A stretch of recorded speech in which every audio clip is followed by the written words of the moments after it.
सभी साथियों को वसंत पंचमी की बहुत बहुत शुभकामनाएं। वसंत पंचमी के दिन ही माता सरस्वती का प्राकट्य हुआ है। जब सृष्टि में अज्ञान, मौन और अंधकार था, तब ब्रह्मा जी की प्रार्थना पर माता सरस्वती प्रकट हुई और वीणा के मधुर स्वर से ज्ञान का संचार किया। मनुष्य को वाणी, लेखन, संगीत और विवेक प्रदान किया। वसंत ऋतु स्वयं नवजीवन, नई ऊर्जा और सृजन का प्रतीक है। इसलिए इस दिन ज्ञान की देवी माता सरस्वती की पूजा की जाती है। प्रिय साथियों, कथा को अंत तक अवश्य सुने। ये कथा है एक ऐसी गांव की जहां जीवन हर सुबह एक नई चुनौती बनकर खड़ा होता था और हर सांझ एक नई उम्मीद की किरण लेकर आती थी। पर इस गांव की गलियों में एक ऐसा बालक भी भटकता था जिसके लिए न कोई सुबह उम्मीद की थी और न कोई सांझ सुकून की। उसका नाम क्या था, उसे खुद भी याद ना था। हाँ, लोग उसे बालक ही कहते थे और कभी कभी तो अभागा, कलमुहा या अनार्य जैसे करवे शब्दों से भी पुकारते थे। उस बालक के जीवन में नियति ने ऐसा खेल खेला था जिसकी कल्पना मात्र से भी रूह कांप उठे। नियति के इस विधि से बचाना किसी मनुष्य के लिए असंभव था। एक दिन, बस एक ही दिन में सब कुछ बदल गया। वो सवेरा था जब उसकी मां ने उसे प्रेम से जगाया था। पिता ने अपनी मजबूत भुजाओं में उठाकर दुलारा था। उनका छोटा सा घर प्रेम और हंसी से भरा था। पर नियति को ये सुख रास ना आया। गांव में एक भीषण महामारी फैली, जैसे किसी अदृश्य दानव ने अपने विषैले पंजे पसार दिए हों। एक के बाद एक घर सूने होते गए। बालक को याद है कैसे उसकी मां की आंखों की चमक धीरे धीरे बुझती चली गई। बेटा, मां ने कांपते हाथों से उसका सिर सहलाया था। उसकी आवाज में एक अजीब सी विदाई थी। तू बस अच्छा बच्चा बनना, ठीक है? फिर आंखों में एक अनकही वेदना और एक लंबी सांस, और मां शांत हो गई। बालक चीखा, मां मां, पर कोई जवाब ना था। मां के ठंडे शरीर से लिपटकर वो रात भर रोता रहा, जैसे उसकी दुनिया का हर तारा टूटकर बिखर गया हो। अभी मां के जाने का सदमा ठीक से संभला भी ना था कि अगले ही दिन उसका पिता भी उस महामारी की भेंट चढ़ गया। पिता, जो उसे हर खतरे से बचाने वाला था, वो भी निस्पंद पड़ा था। पिताजी, उठो, मुझे डर लग रहा है। बालक की चीखें उस सूने घर में गूंजती रहीं, पर इस बार उन्हें सुनने वाला कोई ना था। अब वो अकेला था, बिल्कुल अकेला। उसका घर, जो कभी प्रेम की सुगंध से भरा था, अब सन्नाटे और मृत्यु की दुर्गंध से भर गया था। पड़ोसियों ने डर के मारे उससे दूरी बना ली। कुछ बुजुर्गों ने तरस खाकर पिता और मां के अंतिम संस्कार में मदद की, पर फिर सब अपने अपने घरों में दुबक गए, महामारी के डर से और शायद बालक के अभाग से भी। 8 साल का वो छोटा सा प्राणी, जिसने कल तक जीवन की कठिनाइयों का अर्थ भी न जाना था, आज एकाएक एक गहरे अंधेरे कुएं में धकेल दिया गया था। उसे भूख लगती, कोई रोटी न थी।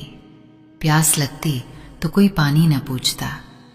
रात में ठिठुरन होती तो कोई मां की गर्म गोद न थी, न पिता की मजबूत बाहें।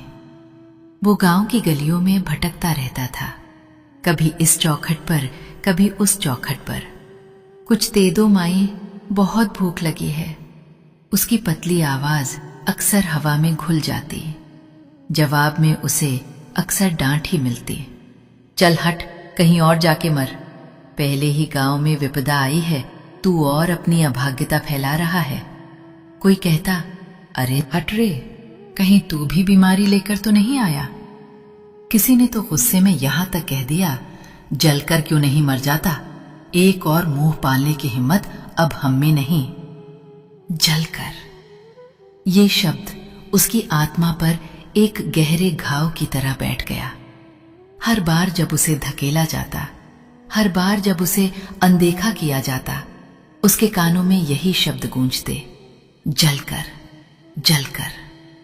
वो सूखा कमजोर बालक जिसकी आंखें हर समय एक अनकही पीड़ा से भरी रहती थीं, सड़कों पर, गलियों में, पैरों के नीचे रात गुजारता। तारे ही उसके साक्षी थे और चांद ही उसका अकेला साथी। उसकी रीढ़ की हड्डी में जीवन का स्पंदन कम और मृत्यु का भय अधिक था। वो भूल चुका था कि पेट भरकर खाना क्या होता है या बेफिक्री की नींद कैसी होती है। हर पल उसे यही डर सताता कि अगला पल क्या लेकर आएगा और क्या वो जलकर मरने वाला है। एक दिन तपती दोपहरी में जब सूरज आग के गोले सा बरस रहा था और सड़कें अंगारों सी जल रही थीं, बालक एक पुरानी टूटी हुई धर्मशाला की सीढ़ियों पर बेजान सा पड़ा था। उसकी आंखों में शून्य था, जैसे अब रोने के लिए आंसू भी न बचे हों। जलकर उसका मन बुदबुदा रहा था।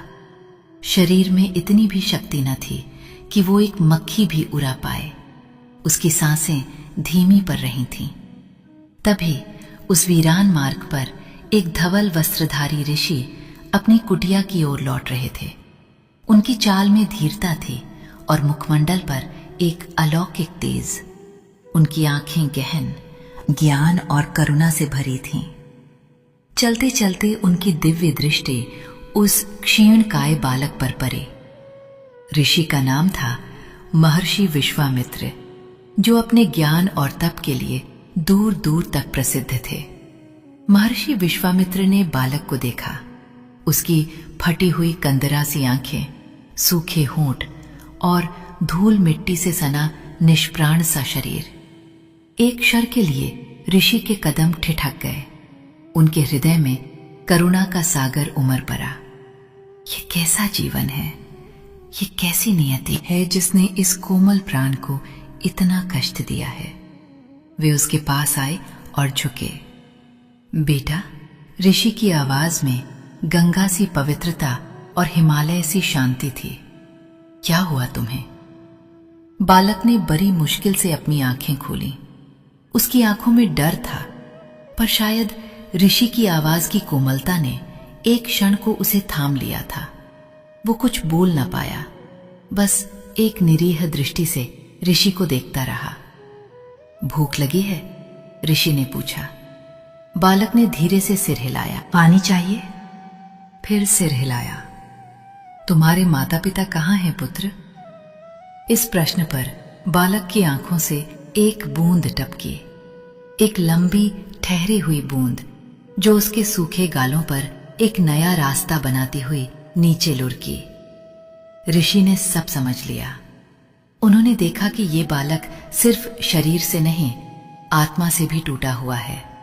उसका हृदय मानो हजारों टुकड़ों में बिखर गया हो। उन्होंने उसे बड़ी कोमलता से उठाया। बालक पहले तो सहमा, पर ऋषि के हाथों का स्पर्श इतना दिव्य था कि उसे एक अजीब सी शांति मिली। उसे लगा जैसे बरसों बाद किसी ने उसे छुआ हो, किसी ने प्रेम से। वो ऋषि के कंधे पर अपना सिर रखकर रोने लगा।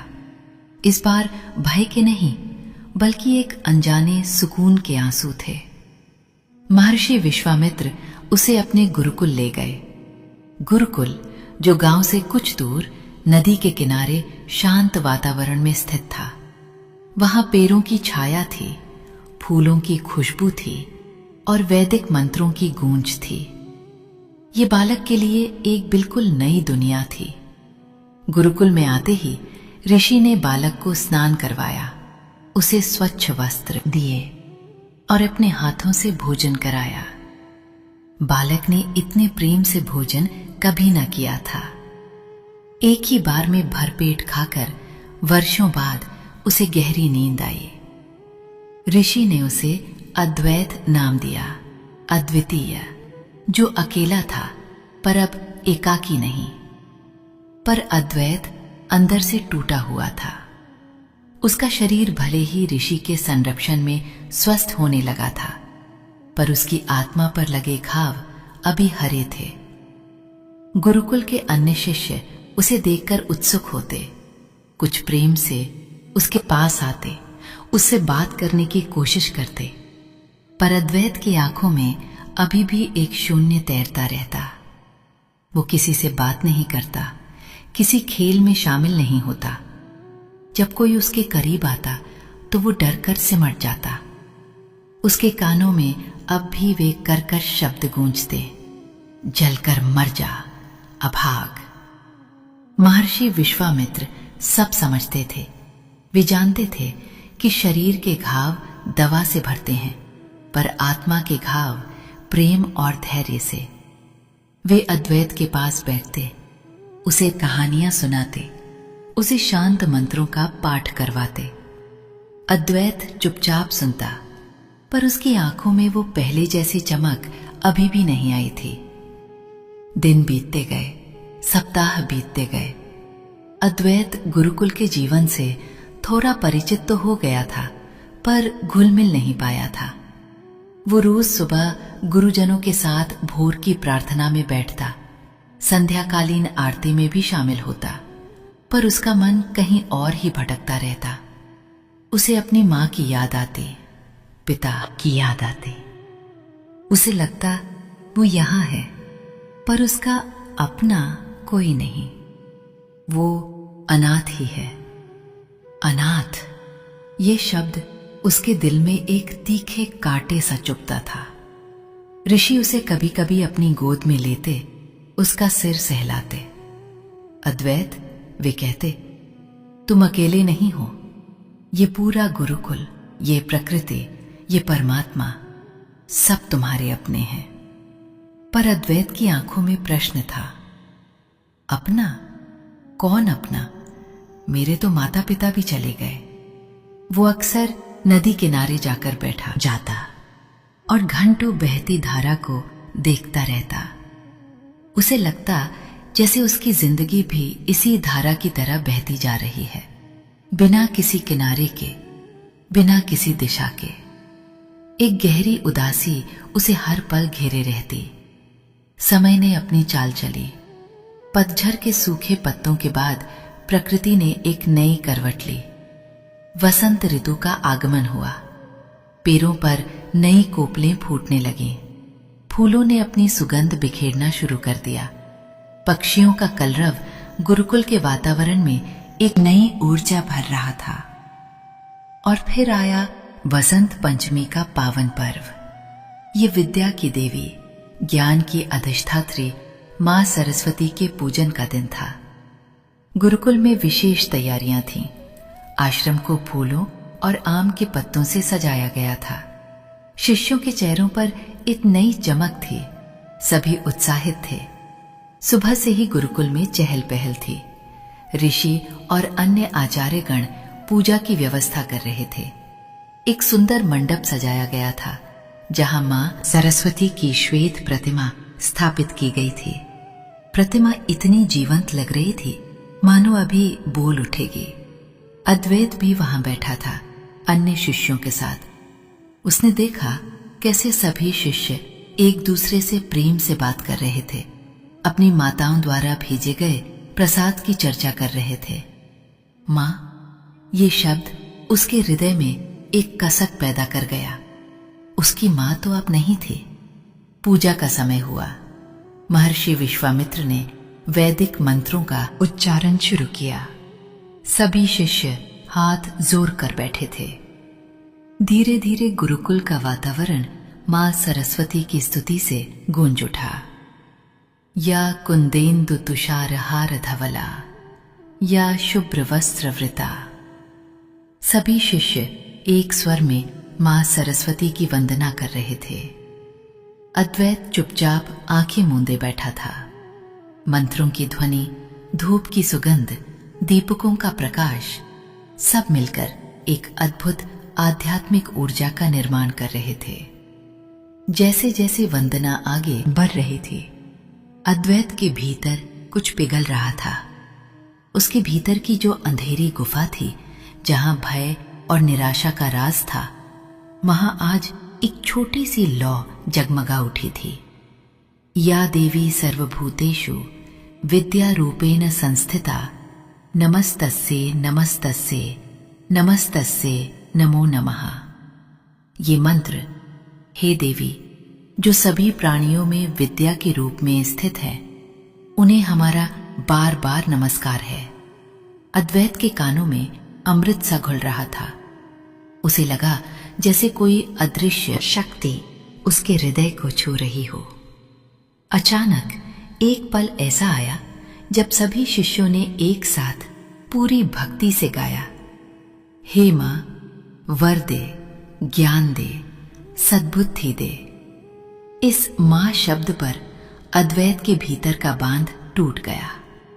बरसों से जो पीड़ा, जो अभाव, जो पुकार उसके हृदय में दबी हुई थी, वो एक साथ उमड़ पड़ी। उसे अपनी मां की छवि दिखाई दी, जिसने उसे प्रेम से पुकारा था। उसे वो सूनी गोद याद आई, जिसके लिए वो तरसता रहा था। उसकी आंखें भीगी और उसके होठों से बरसों बाद पहली बार एक शब्द निकला। एक ऐसा शब्द जो उसके हृदय की गहराइयों से आया था, जो सिर्फ एक अक्षर नहीं बल्कि प्रेम, विरह और आस्था का पूरा सागर था। उसने थरथराते हुए टूटी हुई आवाज में पुकारा, मां। ये सिर्फ एक शब्द न था, ये उसके समूचे अस्तित्व की पुकार थी, उसकी आत्मा की प्रार्थना थी। उसकी आंखों से अश्रुधारा बह निकली। और ये क्या, जैसे ही अद्वैत के मुख से वो पवित्र मां शब्द निकला, ठीक उसी क्षण एक अद्भुत घटना घटी। मां सरस्वती की प्रतिमा के चारों ओर एक अलौकिक प्रकाश पुंज जगमगा उठा। उस प्रकाश की आभा ऐसी थी जो आंखों को चकाचौंध तो करती थी, पर हृदय को परम शांति प्रदान करती थी। उस प्रकाश के बीच साक्षात मां सरस्वती प्रकट हुई, श्वेत वस्त्रों में लिपटी, हाथ में वीणा धारण किए, मंद मंद मुस्कुराती हुई। वे इतनी दिव्य और सुंदर लग रही थीं कि गुरुकुल का हर प्राणी अचंभित रह गया। उनकी आंखों में असीम करुणा थी और उनके मुखमंडल से जैसे अमृत बरस रहा था। गुरुकुल का हर शिष्य, हर आचार्य, ऋषि विश्वामित्र भी विस्मय और भक्ति से नतमस्तक हो गए। मां सरस्वती ने अद्वैत की ओर देखा। उनकी आंखों में इतना प्रेम था मानो हजारों माताओं का वात्सल्य एक साथ उमड़ आया हो। वे धीरे से नीचे उतरी और अद्वैत के पास आकर खड़ी हो गईं। बालक अद्वैत भय और असीम श्रद्धा से कांप रहा था। उसे विश्वास नहीं हो रहा था कि ये सब सच है। मां सरस्वती ने अपने कोमल हाथों से अद्वैत को उठाया, उसे अपनी गोद में लिया और अपने हृदय से लगा लिया। उस स्पर्श में अद्वैत ने अपनी मां का, अपने पिता का और न जाने कितने जन्मों के प्रेम का अनुभव किया। उसके भीतर का हर घाव भरने लगा, हर डर दूर होने लगा। उसे लगा जैसे वो एक ऐसे शून्य से निकला है जहां उसे कोई नहीं पहचानता था, और अब वो एक ऐसी गोद में है जहां उसे संपूर्णता प्राप्त हुई है। मां सरस्वती ने प्रेम से उसके सिर पर हाथ फेरा और अपने अमृतवाणी में कहा, आज से तुम अनाथ नहीं हो मेरे पुत्र, मैं तुम्हारी मां हूं। ये पूरा ब्रह्मांड तुम्हारा घर है और ये ज्ञान तुम्हारा परिवार। उनके शब्दों में ऐसी शक्ति थी जो अद्वैत की आत्मा तक में उतर गई। अनाथ नहीं, ये सुनकर अद्वैत को लगा जैसे वर्षों से लगी आग बुझ गई हो और एक शीतल वर्षा उसके सूखे हृदय को सींच गई हो। फिर मां सरस्वती ने उसे एक वरदान दिया। उन्होंने कहा, हे मेरे पुत्र, तुम्हारी ये वेदना, तुम्हारा ये त्याग, तुम्हारी ये निर्मल पुकार, ये व्यर्थ नहीं जाएगी। तुम अब से ज्ञान और प्रकाश के वाहक बनोगे। तुम्हारा जीवन दूसरों के अंधकार को दूर करेगा। अज्ञानी को ज्ञान, दुखी को सांत्वना और भटके हुए को मार्ग दिखाने वाला होगा। जाओ और अपनी इस नियति को सार्थक करो। ये कहकर मां सरस्वती ने अद्वैत को प्रेम से धरती पर उतारा और फिर से एक दिव्य प्रकाश पुंज में विलीन हो गईं। उनकी सुगंध और उनकी आभा गुरुकुल के कण कण में घुल गई थी। मां सरस्वती के अदृश्य होते ही गुरुकुल में एक अद्भुत शांति छा गई। सभी शिष्य और ऋषि आचार्यगण स्तब्ध थे। उनके नेत्रों से अश्रुधारा बह रही थी। ये श्रद्धा के आंसू थे, भक्ति के आंसू थे और उस दिव्य दर्शन के साक्षी होने के सौभाग्य के आंसू थे। पर अद्वैत अब वो पुराना टूटा हुआ बालक नहीं था। उसकी आंखों में अब वो शून्य नहीं था, बल्कि एक नई चमक थी, ज्ञान की, शांति की और अटूट विश्वास की। उसके चेहरे पर एक अलौकिक तेज था और उसके हृदय में मां सरस्वती के अमृत स्पर्श की शीतलता। उसने सिर उठाकर देखा। अब उसे हर तरफ अपनापन नजर आया। पेड़ पौधे, पक्षी, नदी और गुरुकुल का हर प्राणी उसे अपना लगने लगा। महर्षि विश्वामित्र ने अद्वैत को गले लगाया। उनकी आंखों में भी आनंद के आंसू थे। वे समझ गए थे कि नियति ने इस बालक के साथ कितना क्रूर खेल खेला था, पर अंततः नियति के ही विधान में उसे मां का साक्षात आशीष मिला था। उस दिन से अद्वैत का जीवन पूरी तरह बदल गया। वो पहले की तरह मौन और भयभीत नहीं रहता था। वो अब उत्साह से विद्या ग्रहण करने लगा। मां सरस्वती के वरदान ने उसे एक नया उद्देश्य दिया था। उसकी बुद्धि इतनी तीव्र हो गई थी कि वो कठिन से कठिन विषय को भी आसानी से समझ लेता। उसकी स्मृति इतनी प्रखर हो गई थी कि वो गुरुजनों द्वारा पढ़ाए गए हर पाठ को याद रख पाता। पर उसकी सबसे बड़ी विशेषता थी उसकी करुणा। उसने जो दुख झेला था वो अब दूसरों के दुख को समझने का माध्यम बन गया था। अद्वैत का जीवन मां सरस्वती के वरदान का जीता जागता प्रमाण बन गया था।